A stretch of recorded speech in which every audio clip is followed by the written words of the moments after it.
واللہ لا یؤمنو واللہ لا یؤمنو واللہ لا یؤمنو، خدا کی قسم فلاں شخص مومن نہیں ہے، خدا کی قسم وہ مومن نہیں ہے، خدا کی قسم وہ مومن نہیں ہے۔ صحابہ لرز گئے، کانپ گئے، کون ہے بدبخت اور شقی جس کے بارے میں اللہ کے رسول 3 مرتبہ اللہ کی قسم کھا کر کہہ رہے ہیں کہ وہ مومن نہیں ہے؟ پوچھا گیا من یا رسول اللہ، اللہ کے رسول کون؟ فرمایا الذی لا یامن جارہ بوائقہ، وہ شخص جس کی ایذا رسانی سے اس کا پڑوسی امن میں نہیں ہے، چین میں نہیں ہے۔ کیسے سیپریٹ کریں گے ایمان کو عمل سے؟ ہے کوئی آری جو کاٹ دے ان کو علیحدہ علیحدہ کر دے، لیکن یہ حقیقی ایمان کی بات ہے، قانونی ایمان کی بات نہیں ہے۔ ویسے یہ تو کوئی گناہ کبیرہ بھی نہیں، یہ تو کج خلقی ہے نہ صرف، لیکن اس کے اوپر 3 دفعہ قسم کھائی جا رہی ہے مومن نہیں ہے، نہیں ہے، نہیں۔ فرمایا لا یزنی الزانی حین یزنی وہو مومن، کوئی زانی حالت ایمان میں زنا نہیں کرتا۔ وہ ایمان 2 کوڑی کا نہیں کہ جو دل میں موجود ہو اور پھر کوئی شخص زنا کرے، تو کیا قیمت ہے اس ایمان کی؟ 2 کوڑی نہیں۔ ولا یسرق السارق حین یسرق وہو مومن، اور نہ ہی کوئی چور جب چوری کرتا ہے تو وہ مومن ہوتا ہے۔ ولا یشرب الخمر حین یشرب وہو مومن، اور نہ کوئی شرابی شراب پیتا ہے تو اس وقت مومن ہوتا ہے، مومن نہیں ہوتا۔ ہاں توبہ کرے تو ایمان واپس آ جائے گا۔ الا الذین تابوا وآمنوا وعملوا الصالحات وعملوا عملا صالحا فاولئک یبدل اللہ سیئات حسنات، ہاں جو گناہ کرنے کے بعد توبہ کرے اور ایمان لائے، تجدید ایمان کرے، اس لیے کہ گناہ کی وجہ سے ایمان زائل ہو گیا۔ ویسے بعض احادیث سے یہ بھی معلوم ہوتا ہے کہ جب وہ گناہ کر رہا ہے اس وقت وہ ایمان دل سے نکل جاتا ہے، لیکن ایک پرندے کے مانند اس کے سر پر چکر لگاتا رہتا ہے۔ جب گناہ سے فارغ ہو جاتا ہے تو ایمان واپس آ جاتا ہے۔ یہ اللہ کا بڑا فضل اور کرم ہے۔ جیسے کہ وہاں کہا گیا تھا کہ ایمان تو نہیں لائے ہو پھر بھی وَإِن تُطِيعُوا اللَّهَ وَرَسُولَهُ لَا يَلِدْكُم مِّنْ أَعْمَالِكُمْ شَيْئًا إِنَّ اللَّهَ غَفُورٌ رَحِيمٌ، اگرچہ تم مومن نہیں ہو لیکن اس حالت میں بھی اگر تم اللہ کی اور اس کے رسول کی اطاعت کرتے رہو گے تو اللہ تمہارے اعمال کے اجر و ثواب میں کوئی کمی نہیں کرے گا۔ کیوں؟ اللہ غفور ہے، رحیم ہے۔ یہ اس کی شان غفاری، شان رحیمی کا صدقہ ہے۔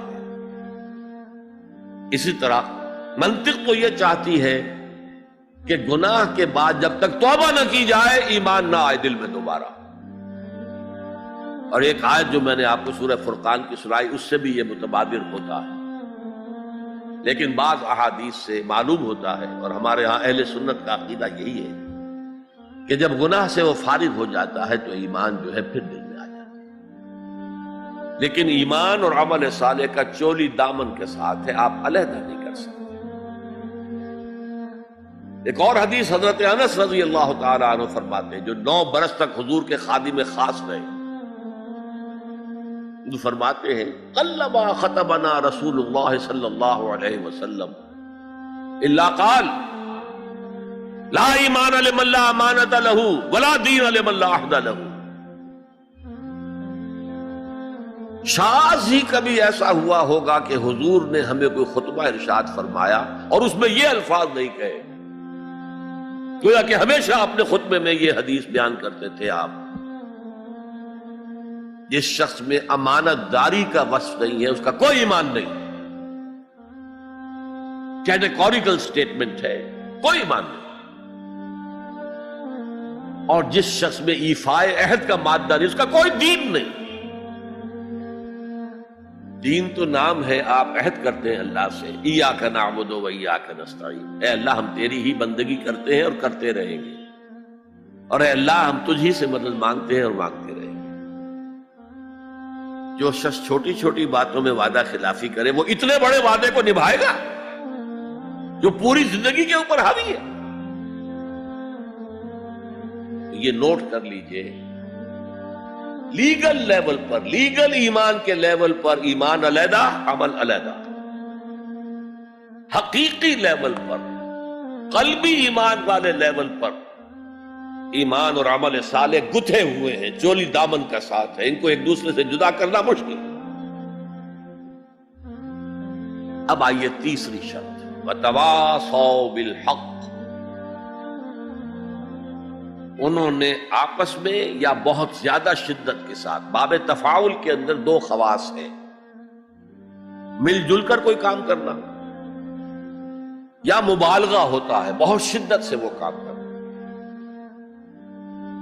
میں ان دونوں کے اعتبار سے ترجمہ کروں گا، اور وصیت کا لفظ آتا ہے ہمارے ہاں جب کوئی شخص مرتے ہوئے جو بات کہتا ہے، اہم ترین بات جو سمجھ رہا وہی تو کہے گا نا۔ وہ لوگ آپس میں ایک دوسرے کو حق کی نصیحت کرتے ہیں یا وہ عوام الناس کو حق کی وصیت کرتے ہیں بڑی شدت کے ساتھ، دونوں ترجمے ہو گئے۔ یہ عمل صالح اور ایمان کا لازمی تیسرا نتیجہ ہے۔ دیکھیے فزیکل لا بھی یہ ہے، اگر کہیں بھٹی ہے آگ کی تو اس سے حرارت ماحول میں نفوذ کرے گی، اگر برف کی سل رکھی ہوئی ہے تو اسے برودت ٹھنڈک ماحول میں پھیلے گی۔ اگر کسی میں عمل صالح اور ایمان ہے تو ممکن نہیں ہے کہ اس کی ذات سے نیکی کا پھیلاؤ نہ ہو، نیکی اس کی ذات سے نہ نکلے، نہ دوسروں تک پہنچے۔ It's a physical phenomenon. Number 2، یہ شرافت اور مروت کا تقاضا ہے۔ اگر آپ کو اللہ نے ہدایت دی ہے، شیئر اٹ ود ادرس۔ شرافت، مروت۔ حضور نے فرمایا لا یؤمن احدکم حتی یحب لاخیہ ما یحب لنفسہ، تم میں سے کوئی شخص مومن نہیں ہو سکتا جب تک کہ وہ اپنے بھائی کے لیے بھی وہی بات پسند نہ کرے جو اپنے لیے پسند ہے۔ اگر تم اسلام لے آئے ہو، ایمان لائے ہو، نیک عمل کر لیے، بھائی اپنے بھائیوں تک پہنچاؤ جن سے تمہیں محبت ہے، جن کے ساتھ خلوص ہے، جن کے ساتھ اخلاص ہے۔ یہ دوسری بنیاد ہے کہ ایمان اور عمل صالح سے تواصی بالحق خود بخود برآمد ہوگا۔ اور ایک تیسری بات ہے حمیت، غیرت۔ میں یہاں آپ کو ایک حدیث سنا رہا ہوں۔ ایک طویل عرصے تک اپنے زمانہ طالب علمی میں یہ حدیث خطبہ جمعہ میں سنتا رہا۔ مولانا تھانوی رحمت اللہ علیہ نے جو خطبات جمعہ مرتب کی ان میں یہ حدیث ہے۔ حضور ارشاد فرماتے ہیں اوحى اللہ عز وجل الى جبرائیل علیہ الصلوۃ والسلام ان اقلب مدینۃ کذا وکذا باہلھا۔ اللہ تعالیٰ نے وحی کے ذریعے سے حکم دیا حضرت جبرائیل کو کہ فلاں فلاں بستیوں کو الٹ دو، تلپٹ کر دو۔ جیسے صدوم اور عامورہ کی بستیوں پر عذاب آیا تھا ویسا عذاب ان بستیوں کے اوپر لے آؤ۔ اعلی فقالا، حضور فرماتے ہیں کہ اس پر حضرت جبرائیل نے عرض کیا یا رب ان فیہا عبدک فلان لم یعصک طرفۃ عین، اے اللہ میں اس بستی کو الٹ دوں، اس میں تو تیرا فلاں بندہ بھی ہے جس نے کبھی پلک جھپکنے جتنی دیر بھی کسی گناہ میں بسر نہیں کی۔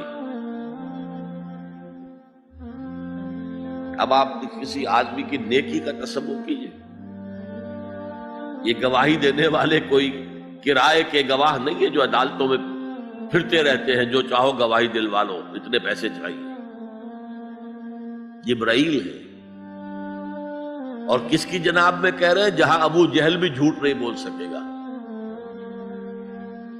یا رب ان فیہا عبدک فلان لم یعصک طرفۃ عین، الٹ دوں اس بستی کو۔ اب جواب سنیے، قال فقال، حضور فرماتے ہیں اس پر اللہ نے فرمایا اقلبها علیہ وعلیہم، الٹو اس بستی کو، پہلے اس بدبخت پر اور پھر دوسروں پر۔ فَإِنَّ وَجْهَهُ لَمْ يَتَبَعَّرْ فِيَ سَاعَةً قَطْ، اس لیے کہ میری غیرت کی وجہ سے کبھی اس کے خون نے جوش نہیں مارا، اس کا چہرے کے اوپر خون نہیں آیا۔ آپ کو کوئی ماں کی گالی دے، اگر تو آپ میں جان ہے تو وہ جانے دیں گے اس کو، اور اگر جان نہیں ہے، آپ اس کا مقابلہ نہیں کر سکتے، تب بھی غصہ آئے گا، کانپیں گے آپ غصے کی وجہ سے، چہرہ آپ کا سرخ ہو جائے گا، یہ تو کم سے کم ہوگا نا۔ لیکن یہ اللہ کا بندہ اپنی نیکی میں لگا رہا، اس نے دیکھا نہیں ماحول میں کیا ہو رہا ہے، ماحول میں اللہ کی شریعت کی دھجیاں بکھیری جا رہی ہیں، ماحول میں اللہ کے احکام پاؤں تلے روندے جا رہے ہیں، یہ لگا رہا تو فقط اللہ اللہ اللہ، یہ زیادہ بڑا مجرم ہے، لہذا بستی کو پہلے اس پر پلٹو اور پھر دوسروں کو۔